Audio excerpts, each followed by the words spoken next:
Powering up essential systems. Booting root C/audio logs. Reviewing previous data cells. Repairing audio files. The building. Well, Rex is carrying all three of his guns on him then. I don't know what passes for a waiting room magazine, but... Man, there is no resistance. Like, if there was a crowd at any point, they part the Red Sea for you. I wouldn't say waiting so much as lounging as more appropriate. Despite the fall of civilization, I feel like the spirit of the Second Amendment is alive and well here in Eden. Just like a gun-toting hobo. You see a little name plaque, and that name plaque reads Kathryn Slater. He looks up at the clock that's in the room, the analog clock. His hands stop. I'm so sorry, but in my defense, I don't know who designed analog clocks. They don't make any sense. They're bad. The people over there. Your job is simply to go in and help these people out. Why are we freeing them? It was the Crimson Cobras.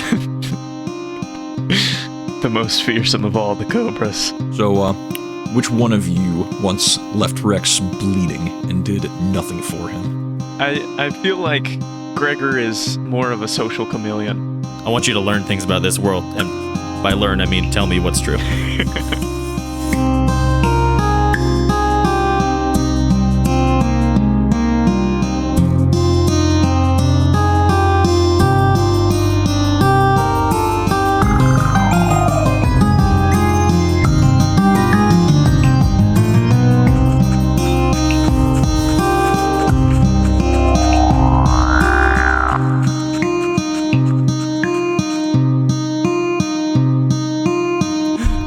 So all of you have just left Kathryn's office. You've exited the building, and you are now on the stairs. You see the broad, overview of Eden. What do each of you do to prepare for this upcoming assignment? What time of day is it? It's early afternoon. Think 1 o'clock. It's too early to go to the bar. Bravo goes to the shop where he works, and he wants to first of all get his gear ready that he's going to need, but also explain to the people that he works with that he's going to be gone. Okay, so you have a couple of crew members at your workshop? Yeah, I don't own the workshop. It's just some place that it's a place that where I've found a way to be useful. Bravo doesn't have any he's not particularly skilled, but it's been easier for him to learn how to work with machinery than it has been for him to learn the subtlety of human interaction, and he doesn't have to do much customer service here. Okay. Who are these people that you work with? The owner of the shop, his name is Dirf. He's been a long-standing kind of a pinnacle of Eden society. He's an early member here, and so that's what's made this shop so recognizable. People come here, they trust Dirf, and that's why he can afford to employ a couple other people. And Dirf has kind of become a mentor figure for Bravo, but Dirf is he's respected. But he's a strange guy, but everybody knows him. Nobody's unsettled by Dirf. That's just Dirf, you know? Classic Dirf. Maybe, yeah. He's missing 2 fingers on his left hand, and he has he's missing one eye, and he has a fake eyeball, but it doesn't look particularly realistic, and it has a little flashlight built in that he can turn on if he needs some extra light while he's working on something. And he also he talks like a pirate because I don't have to voice him. Bravo walks into the shop, and I'm assuming Dirf is there because he's almost always there. Yep, that's accurate. You find him, he's hunched over something. He's got He's got a pair of welding goggles on, and he's currently working on fixing a hole in the body of what looks like some sort of vehicle. Okay. He has a welding monocle on. I see. He hears you. He hears you enter, and he looks up and turns around. And they're welding goggles, but one of the lenses has been removed for the eyeball with the flashlight, so he can still Nice. have full functionality of the extra light, I guess. Just in case you need extra light while you're welding. It happens. Absolutely, because sparks that'll make you go blind aren't bright enough. Yeah. Dirf, Bravo walks up and like, is Dirf like working on the underside of the vehicle? No, he's working on a side panel. So he was squatting Okay. down, looking at it. So he stands up to his full height Okay. and turns around to you. Dirf, I'm sorry to give you short notice on this. The meeting with the mayor, it didn't turn out to be about some sort of maintenance job she needed. Well, of course it's not. It never is that way, is it? No, She always needs another something being done. yeah, I guess I'm going out into the wilds again. So, I'm sorry I won't be able to come in tomorrow. Or maybe ever. And he just kind of stands there looking at you, a little dumbfounded. Dirf, this has been a good place to work. Thank you. Thank you for understanding, I guess, for understanding what I am, who I am. And you say that, and he comes back to his senses, and he goes, "Bravo, you've been a good worker, and it'll be a shame to see you go. But you're not going. You're coming back, and that's an order." Yes, Captain, sir. I will be taking my van, and I was wondering if I could, if this is an order to come back, if I could grab a few things, from the shop that I'll bring back later. Now, Bravo, I love you like a son. You can't just take things out of the workshop. I use them. Yeah, okay. I'll show you anything that I need before I take it, so that there's extra of it. I'm not gonna take the only just set of calipers and maybe a wrench, stuff like that. This sounds like you're trying to manipulate Dirf into letting you borrow his tools. Yeah. That's an official move, right? That's something I need to roll for? It is indeed. Okay. Yeah, Bravo's lived here and worked here long enough that he has made enough money that he's been able to get his van, but I don't know if he has an advanced workspace or if he has everything all ready to go. He works in a shop. There wouldn't need, up until this moment, he wouldn't need to have his own mobile workshop ready to go. Mm-hmm. Yeah. You describe it as a shop. Is it like a machinist shop or like an auto body shop? It's a bit of both. It probably started out as one and grew into the other as well because Dirf is a respected part of society.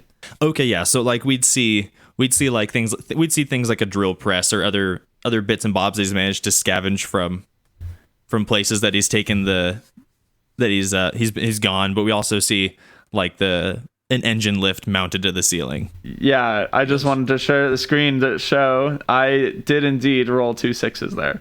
Okay, cool. So when you try to seduce, manipulate, bluff, fast talk, or lie to someone, tell them what you want to do, give them a reason, and roll plus hot. Okay. For the reason, actually, I've already said to him that I'll bring it back. And I'm not going to take anything that you're going to need while I'm gone. But I'm actually going to give an extra reason while I'm going for it.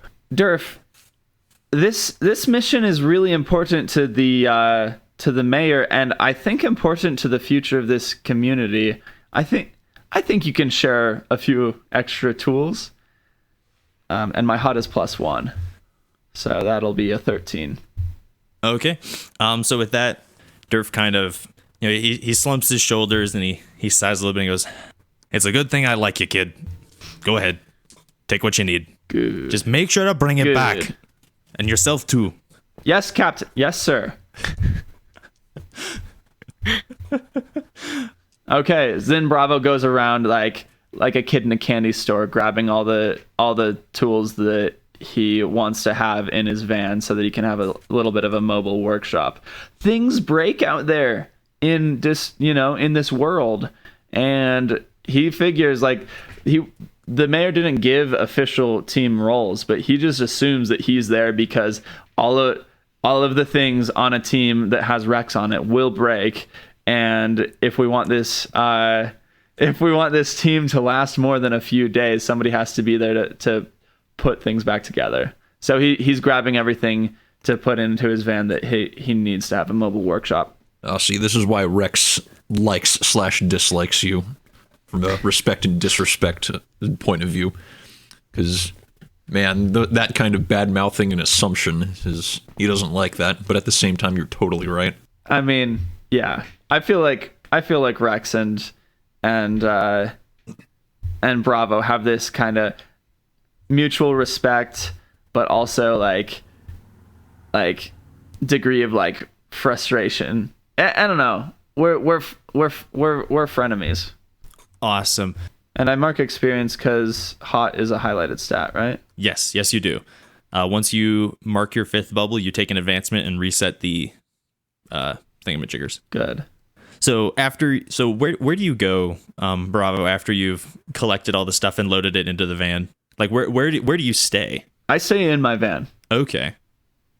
Yeah, I have a sleeping bag, so I that's where I live, and I go and I do my normal evening routine. I sit down and I grab out a book that is suited to my reading level and work on my reading. Today's feature is Green Eggs and Ham by Dr. Seuss. So I sit there and try to sound out the words and go through the book. That's just how Bravo ends his day. You probably don't know that eggs aren't supposed to be green. I figure it must be some sort of genetically engineered chicken. Like, And what, you haven't seen the green pig farms just a few miles north of Eden? I figure as I read that... is there a name for the other character besides Sam I Am?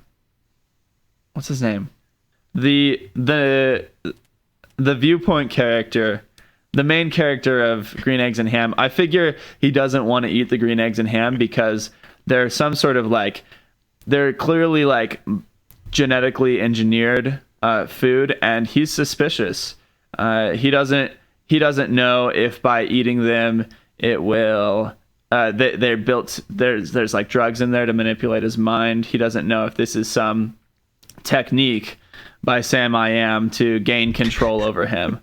But as he goes through these different situations and becomes more and more desperate and more hungry, at the end he's so miserable that the idea of the fear of being controlled by Sam I Am is blocked out by the hunger and the uncertainty, and so he gives in, and the ending it's kind of an unsettling ending, as it's left mysterious, as he likes it, but you don't know if he likes it because Sam I Am really is a good person and just wants to give him some delicious green eggs and ham, or if this is Sam I Am's victory over the autonomy of the main character, and he is now under Sam I Am's control. Not to mention that the other character actually isn't mentioned by name, which means he is a suitable substitute and fit in for everyone. Oh yeah, he represents us all in this crazy torn up world. I love it. I didn't expect that to go that way. Oh, it's wonderful. I love it. Are books something that are common in Eden? No. What did it cost you to get your hands on this? A lot of money, actually. Bravo spends anything beyond like living. Like he's fine living in a van and sleeping with a sleeping bag. He doesn't have a bed. All of his spending money goes towards learning. And so he even has like a broken DVD player in his van that has been trying to fix, even though he doesn't have any DVDs. But like the idea that possibly, like, because he knows about movies, and the idea that he could possibly at some point have some movies is exciting for him. So that's like a side project for him. Awesome. But he just has a couple of books. It's not like he has a large library. He has like one of the billion books that have been written into the series of Magic Tree House. But it's a little hard for him. Like it's a bit beyond it. It's like Magic Tree House number like 567, because there are that many books in that series by now, I'm sure. Not by the future. I mean, by now, 2021, I'm sure there are like that many books in that series. Alrighty. Cool. I like it. It's called Arachnids After Midnight, and it has like a giant spider on the front of it. Arachnids in the Afternoon. It's like you don't even know the naming conventions of the Arachnids in the Afternoon. Yeah. Okay, that's his library. He has 2 books. He barters and trades to try to get new ones when he levels up, but he didn't realize how hard Arachnids in the Afternoon would be for him. Awesome. We know what Bravo has been up to for this day. Greggor, what do you do after the meeting? I think that after the meeting ends and Greggor comes out on the steps, he watches his companions walk down into the town, and I think that he heads back inside, and he bypasses the mayor's office and heads up to an upper floor where this is kind of the bureaucratic heart. You mentioned that the person sitting at the receptionist desk was sitting there reading a pamphlet, and if the receptionist is shirking responsibility, then it's nice to see that bureaucracy is alive and well in Eden, that it survived the apocalypse. But I think what I'm picturing is this isn't the face that interacts with the people of Eden. This is where some of the work actually gets done, where the paper's pushed a little bit, and there's an array of desks with people working at it. A big long desk in the back with a senior member of staff sitting at it. And he walks up, and sitting behind this desk, there's an older lady. Her hair's gray. She has a very sour look on her face. And it gets even a little bit more sour when she sees Greggor. And he walks in and he says, "Oh, Marlene, my darling, how are you today?" Marlene continues that sour look, and she goes, "Well, oh wait, do I want her to be Roz or not?" That's actually what I was picturing when I was coming up with this scene. So. Well, I was drowning under paperwork before you came, but now I guess it's gonna get a lot worse, ain't it? Au contraire, my dear. Actually, I'm headed out of town here. Just got big, important news from the mayor. Dangling this tidbit a little bit, hoping that she bites. Oh, yay. Special assignment from the mayor, because that's going to go great for us in the back staff. It's very fascinating, and I'm sure that there's all kinds of interesting opportunities. I lean forward onto her table a little bit, and I just jingle my pocket a little bit, just the clink of snipped pieces of penny. Marlene, I would be pleased to, leaning in a little bit, watching his how loud he's speaking, I'd be pleased to continue our arrangement. But things will be a little bit more complicated, and, obviously not being in town, your services, I'll still need them when I'm here, but the payments can't continue at the same regularity. Can we come to an arrangement? And so Marlene, her eyes narrow even farther, it's a surprise that they can keep narrowing. What is the arrangement that you have with Marlene? I think that Greggor just likes to be plugged in. He likes to know what's coming because he understands that change means opportunity. And so it's not that Marlene is dirty per se. It's just that she shares information we heard that there's a big caravan of traders coming in, or oh, there's some bad news down in the south end of town. There's been some thefts and things like that. I think that Greggor just likes to be kept in the loop. Okay.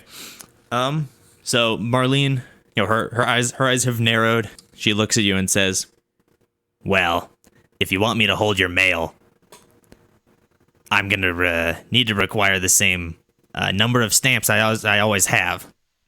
Well, that we should be able to come to an arrangement. The mayor said that a little bit of jingle was be coming our way as part of this arrangement. So, as long as we're on the same page, you hold my mail, and I'll make sure that you get your stamps. How about that? Would you like to manipulate Marlene? I would like to, just to make sure that the point isn't, I'm not trying to get anything out of her at this point. So I don't know if manipulation is correct. I just want to make sure more that she's not going to find a new buyer while I'm gone. That I'm still going to be your guy. So I don't know what role exactly you would like me to make. I think manipulate is the right one for that. Part of this is just to get us used to rolling moves and doing stuff. Okay. Manipulate. Tell them what you want them to do. Give them a reason. You want them to be loyal to you as you want them to be loyal to you as the client, and the reason is I'll pay you when I get back. Yep. Okay. That is a 7 plus. Need to open all my tabs. Plus hot. Plus hot. So that is an 8. They'll go along with you, but they need some concrete assurance or evidence first. Okay, so Marlene, she says, "I think we can work something out. I'll just need a little bit of money. I need a little bit of jingle in advance just to make sure that I don't forget this arrangement that we've made." So Greggor reaches into his pocket, pulls out a handful of chipped bits of penny, and slides it across the table toward Marlene. And so Marlene, she takes a folder that she's been working on, and she carefully places it over the jingle, and then slides it back to her, trying to be surreptitious. And she says, "I believe that this will work out." I go to try to kiss her hand. She pulls it away. It's like, "Okay, don't make me file something with HR. That's just more paperwork I don't want to do." I say, "All right, my dear, whatever you desire," and I stroll my way out of the building. Nice, I like it. So as you leave the building, you're presented again with the wonderful view of Eden. What kind of weather does Eden normally experience? Like on an average day, what would you find? You said this is in the Northeast, correct? I think that Eden has a nice microclimate, but I think that kind of off to the north, you can see where the evergreen trees stop being green and they slowly fade to brown, and further out you can see they're just skeletal. It's just branches. There's no foliage. But yeah, generally it's cool, but it's not cold. Cool and crisp, maybe? Mm-hmm. Okay. Apart from that interaction, I think Greggor has his bug-out bag is packed wherever it is he stays, so there's not much he has to do in order to get ready for tomorrow. Okay. Do you have any other friends or contacts in the city that you want that you would see or that you would check up on before you leave for an undetermined amount of time? There's contacts that he has, cool. Informants, things like that, and he just stops briefly to put the word out that he'll be out in the wilds for a bit, but he should be back before too long. So, and where does Greggor stay? Someplace cheap, maybe like a spare room above the bar. Okay, cool. So you have a spare room above Brace's bar. Brace is the name of the owner. Yeah, just nothing fancy. Already. Not very much in the way of possessions. I like it. And so really, that leaves us with our gun-toting friend Rex. Perfect.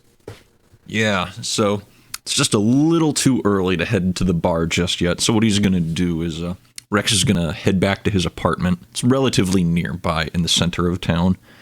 It's not a very big place. It's pretty small, but it's solid. It's not. He doesn't slum it up. He just doesn't need much room, despite the fact that he's a really big guy.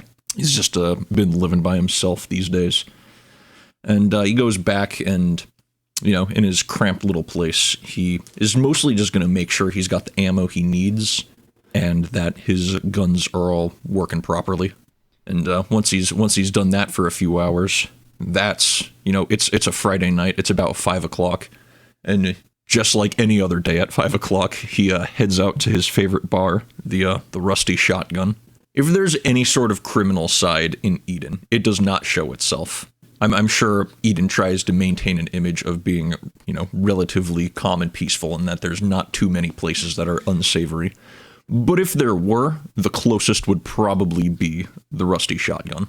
Okay. What kind of measures has Eden taken to be this safe haven that it claims to be? Because one of the draws of Eden is that it claims to actually be free, so it couldn't be like overly strict martial law. Maybe there's a lot of it's a big focus on peer juries or something, but like strict enforcement, but everybody gets a trial or something. I think you're right. I think there's not much in the way of laws per se, but there's a lot in the way of justice. Okay, and who carries out this justice? I feel like people in this world aren't that clued in with political philosophy, and if Slater has kind of unlimited power but doesn't throw it around carelessly, I don't think people will feel oppressed. So maybe she just has authority to, she has deputies that work with her that don't have clear limits on their power, but she's careful to maintain there's a good level of people don't feel like they're being pushed down, and there's a lot of there's not a clear law, but the society's democratic enough that people don't get too upset about the rulings that get made. I don't know. Does that sound good? She works to make sure that she doesn't become a dictator. I like it. Okay, so Rex, yeah, you've checked your ammo, still there. You're ready to rock and roll. So you stroll on down to the Rusty Shotgun. Who's your favorite regular? Who's your favorite drinking buddy at the Rusty Shotgun? I've actually got two that I meet there most days. We're there fairly often. There's Cerulean Stentor. She's a battle babe. She wears a lot of blue armor, and she's really cynical and sarcastic, and she's got a mean bite to her. Like her personality has a mean bite, or she bites people. I guess her personality, but any of her brass knuckles that she might have a similar impact to a bite. They've got spikes on them. And then my other drinking buddy is Jack Dawson. He's got a huge black trench coat, and he wears a fedora and really dark sunglasses, so he's just shrouded in secrecy. He always just seems to have a dozen little derringers or pistols underneath his trench coat at all times. Alrighty. So it seems to me like the Rusty Shotgun is kind of the place where all of the hired guns, the slightly unsavory elements, or those who are just passing through from the outside, tend to congregate. Exactly. There's a few slightly questionable characters, not too many to make it too unsafe, but filled with smoke and cheap drinks, and it's just a great place for someone like Rex to be at. Okay, cool. So when you go in, you're greeted by Cerulean and Jack. Cerulean waves you over from the bar. Jack is eyeing a cigarette. He tends to do this. He's got one or two of them, and he loves to flash them around, but they're too valuable to smoke. And so he likes to sit there and hold it. Sometimes he chews on the butt a little bit, but to your knowledge, you've never seen him actually smoke one of these things. He just sucks on it. Gross. They're actually candy cigarettes. But yeah, so they wave you over to the bar. I presume you head over and join them. Oh yeah. Yep. So Cerulean, she looks at you and says with her drink in her hand, so what's the news for today? What's going on with our friend Kilgore? Not too much going on, sir. I got a new job that I got to deal with, or something called Eden Initiative. It's I don't know. Me as a Slater has got me on some sort of new task force where we're going out and trying to take care of some of the other settlements out there. You didn't give too many details, but it sounds like I've got a bit of a free reign, as it were. And so Cerulean, she kind of gives you one of those faces where it's the approving nod, and but Jack kind of he's sits over there, his brooding mood is, don't you just love it when the person in charge of you changes the contract? Hey, at least the pay didn't go down. It's I finished the other jobs. She's just got new work for me, and some of the other folks that I've been working with. So can't complain too much. No, you really can't, as long as they're still paying you. Yeah. So what do you do at this bar, Rex? I'm gonna order myself a drink first. Alrighty, so you get yourself a drink. Do you keep drinking? Is this like a knock one back and get plastered before you don't have access to alcohol, or is this a standard routine? Nah, this is a standard. Rex has got a job he's got to start doing tomorrow, so he can't really afford to have more than one or two. This is just kind of a wind down and get ready for tomorrow sort of day. What is Rex hasn't been here too long, so Cerulean and Jack aren't like close friends, but they've been meeting up fairly often and been getting together, so he's just gonna kind of let them know, like, with this new job, I'm gonna be heading out for some time, not too long. Might be back in a week or two. So don't keep up. Cerulean, you can pay me back sometime later. Got what, 3 drinks that you owe me for? I think you're miscounting a little bit, and she's starting, like, her speech is getting slurred. It's getting harder to understand her as the night goes on. She's I think it's closer to 2, probably. I think you're misremembering. I'm pretty sure it was 3. We'll agree to disagree. Fight. Sorry, I'm not in this scene. Let's see. There's only one way to settle it: arm wrestling competition. Oh. What do you do, Rex? Rex is gonna shake his head. Cerulean's just under it right now. She'll come around when she's a little bit more sober. Alrighty, so you packing it out back to your apartment to sleep a bit before heading out? He's gonna take a look around just to see if there's anyone interesting at the moment. There's this one guy that he's been trying to keep his eye on. His name is Balph, and he's been kind of annoying. He's been really bugging them a bit lately. So he's mostly trying to keep an eye out to see if any interesting characters like Balph are showing up. There's always just that one guy. Yeah, absolutely. So about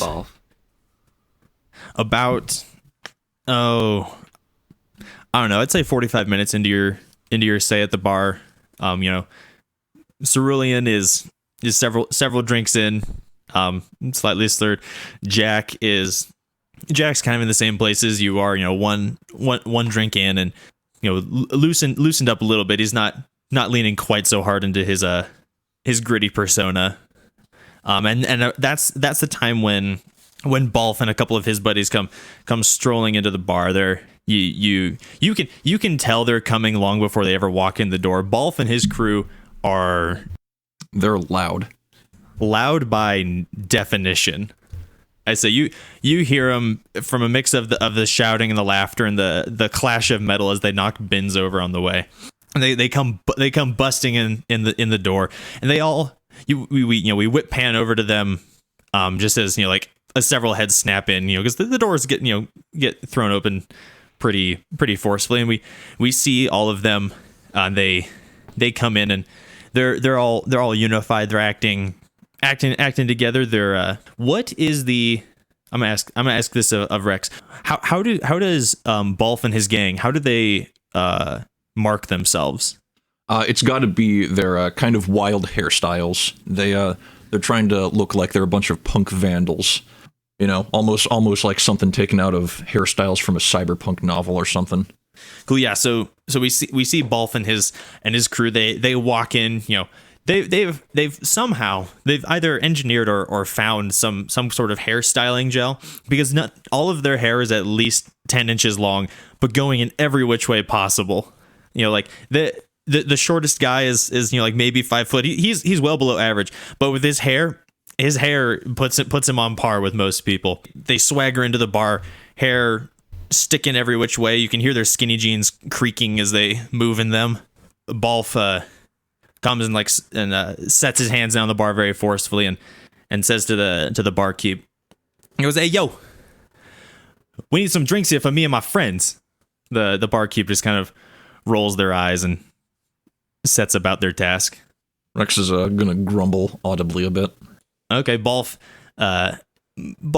hears this and looks over, and he sees you, and just goes, yo guys, I forgot we need to be respectful of our friend here.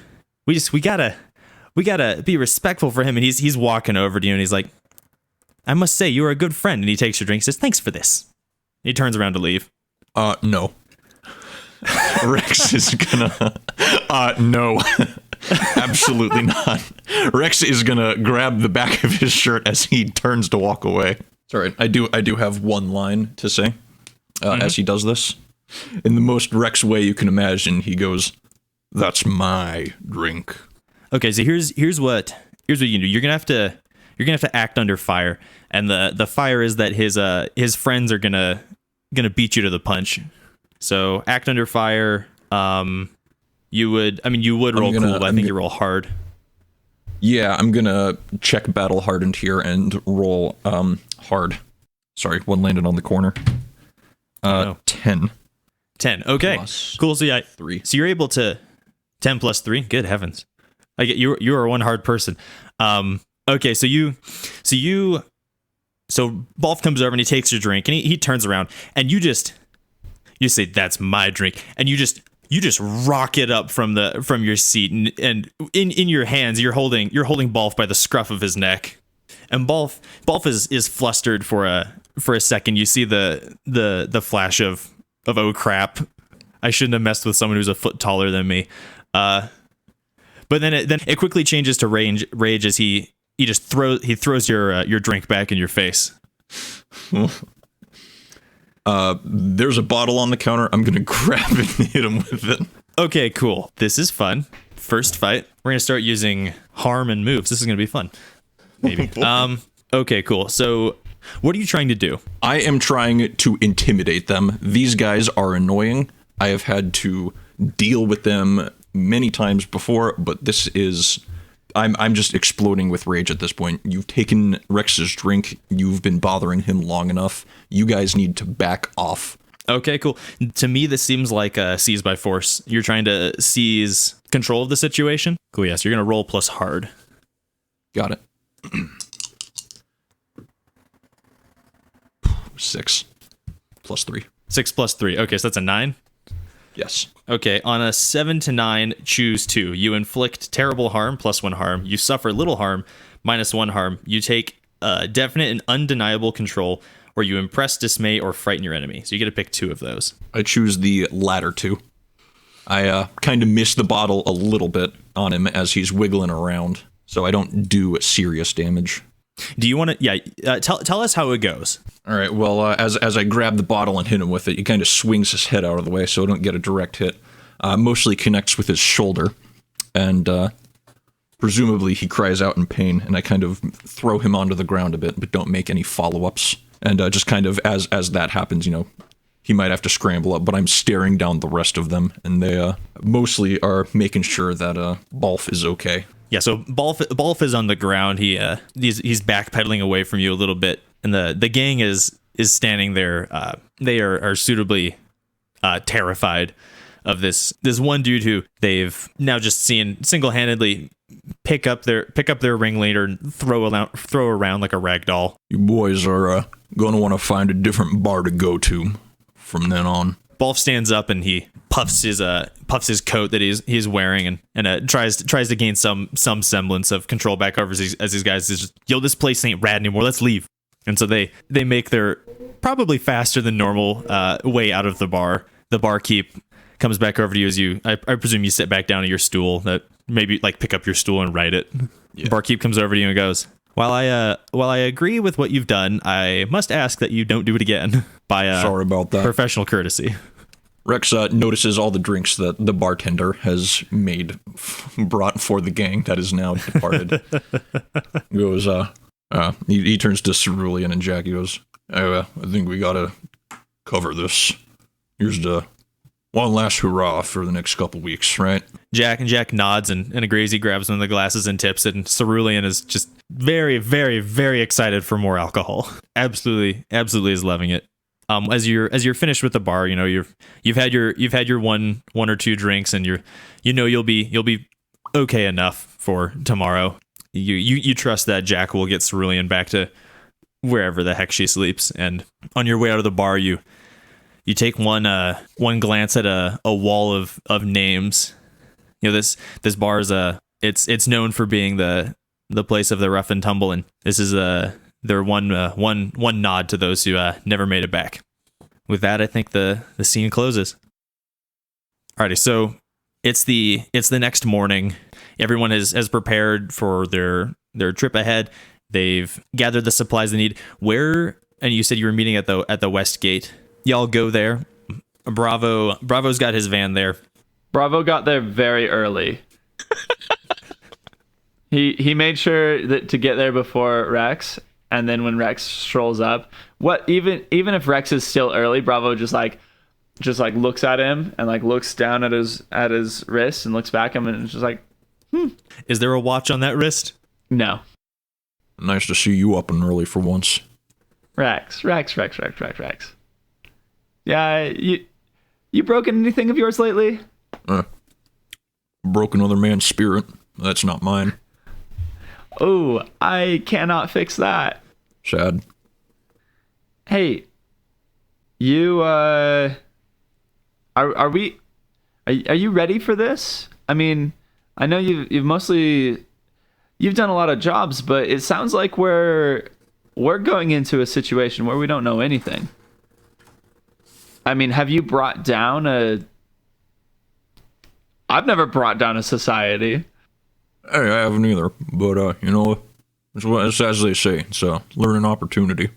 All right. Alrighty, cool. But yeah, so what happens is eventually all three of you are gathered at the gate, and the only thing that you're waiting on is the map from Terry.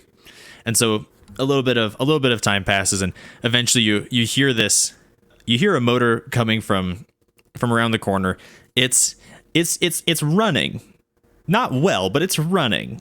You see this beat the heck up Toyota Corolla just roll around the corner, and it putters its way, and it stops near you, and Terry throws it in park, jumps out of the car, and immediately runs and puts blocks under all four wheels so it doesn't go anywhere. And he stands back up and he goes, well, if you'd like, this is your ride. Shotgun. Bravo, especially since you're a mechanic. What the heck do you do? I go over. I go to Terry. I say, may I? And pointing at the hood. I want to take a look at it. Terry nods. He knows this isn't his wheelhouse. Oh, it's his wheel car.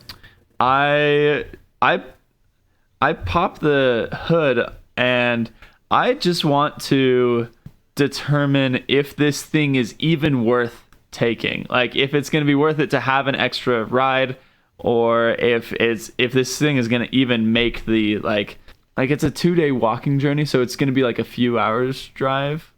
Like, is it even? I mean, it that shouldn't be too bad. If this thing is going to run somewhat reliably, it'll be worth it. But other than that, like if it's gonna fall to pieces as soon as we get outside the boundaries of the town, then it's not. So, let's see. What skill is this? I don't have a character ability that does this because I didn't choose things speech. So this would probably be read a sitch. So it's 9 plus 1, so 10. Okay, on a 10 plus, ask 3 questions. Okay. Well, I'm going to say what looking under the hood of this vehicle, which enemy is the biggest threat? Okay, so you do a little bit of poking around, in the engine. You check things out. You have a vehicle and it runs. Your biggest threat here is that all of the fluids in the car, most of their containers are like their reservoirs are either missing or so coated in grime and dirt that you can't see what's even in there. Interesting. Okay. I mean, I have 2 more questions, but most of these don't really apply very well. So I feel like I know enough. I'm just gonna look up and say, what if the car doesn't come back? Is it do we need to cover the cost, or is this car for the mission? Are we borrowing this, or is it ours? And he grits his teeth a little bit because he's the person over transport. This car is his baby a little bit. He goes, you're borrowing it from Eden, but technically you have carte blanche to do whatever you need to. I personally would like to have it back at some point.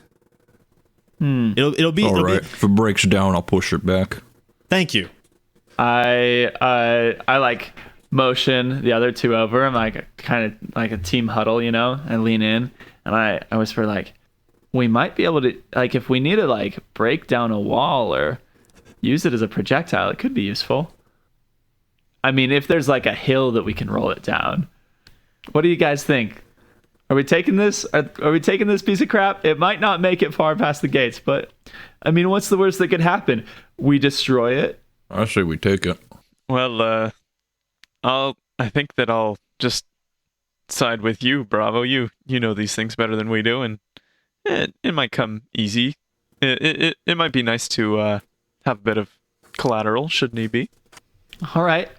Well, I'm driving the vehicle that I own that also doesn't seem like it, could mysteriously explode. Greggor, you wanna drive this hunk of junk? Point to the Corolla. I might ride along so I can do some research as we go. I'll go with you. All right, Rex, you got the Corolla? I already call a shotgun. It's not gonna drive itself. Cool, you can drive.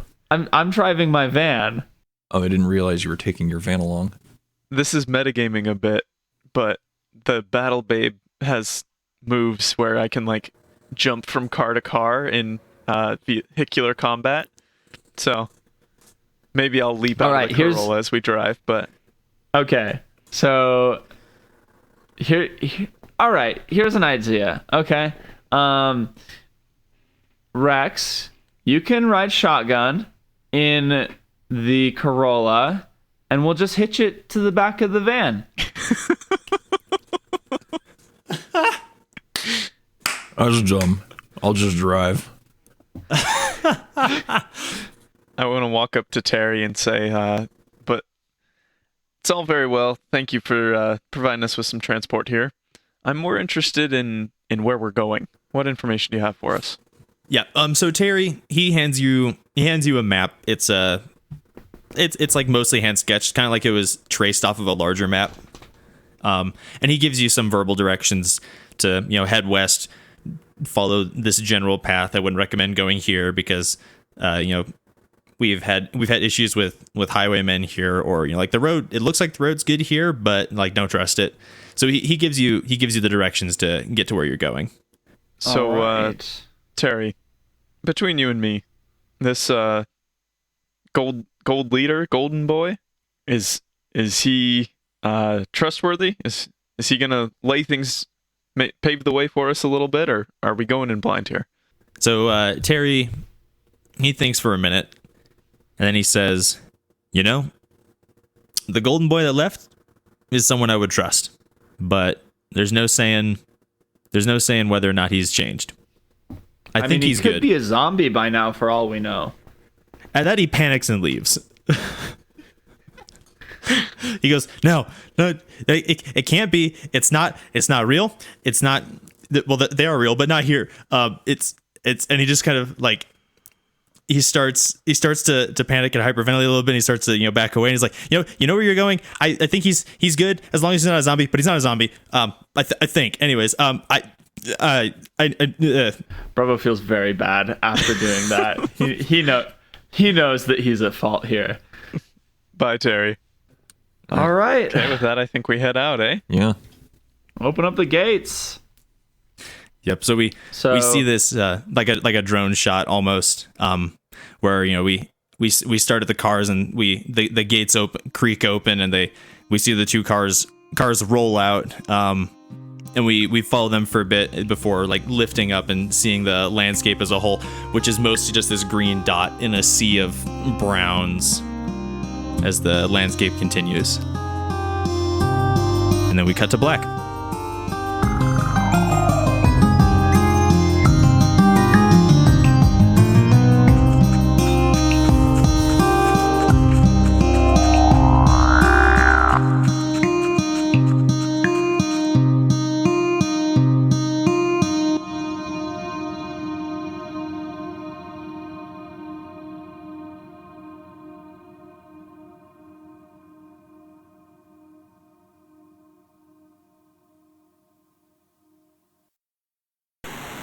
Ilknömäksi. Nämäksi. No, let's go here, it's heavy. Näin, well.